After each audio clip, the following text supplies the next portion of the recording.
കാലാനുസൃതമായ മാറ്റങ്ങൾക്ക് വിധേയമാകണം നമ്മുടെ പാഠ്യപദ്ധതി.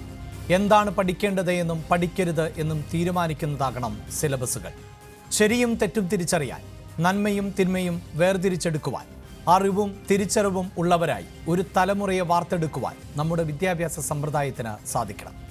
അതുകൊണ്ട് തന്നെ ഓരോ സർവകലാശാലകളുടെയും പാഠ്യപദ്ധതികൾ വളരെ പ്രധാനപ്പെട്ടതാണ്.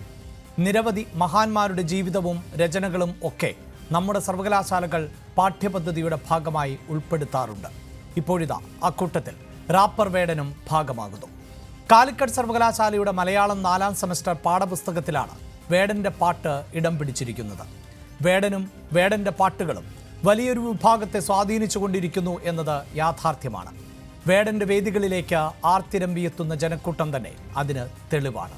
എന്നാൽ ആൾക്കൂട്ടങ്ങളുടെ നടുവിൽ നിൽക്കുമ്പോഴും വേടൻ വിമർശനങ്ങൾക്ക് അതീതനല്ല. ഏതാനും ദിവസങ്ങൾക്ക് മുമ്പ് വേടൻ കേരള പോലീസിന്റെ പിടിയിലായത് നിരോധിത ലഹരി വസ്തു ഉപയോഗിച്ചതിനാണ്. അതേ വേടൻ ലഹരി വിരുദ്ധ പരിപാടികളുടെ മുൻനിരയിൽ അതിഥിയായി എത്തുന്നത് കേരളം കണ്ടു. സർക്കാരിന്റെ വാർഷികാഘോഷ പരിപാടികളിലും വേടന് നിരവധി അവസരങ്ങൾ ലഭിച്ചു. ലഹരി കേസുകളിൽ പിടിക്കപ്പെടുന്നവർക്ക് ലഭിക്കാത്ത പരിഗണന സാമൂഹ്യ പശ്ചാത്തലമടക്കം ഉയർത്തിക്കൊണ്ട് വേടന് ലഭിച്ചിരുന്നു എന്നതും പൊതുസമൂഹത്തിലെ നിരവധി ആളുകൾ അമിതമായി ന്യായീകരിക്കുന്നതും നമ്മൾ കണ്ടതാണ്.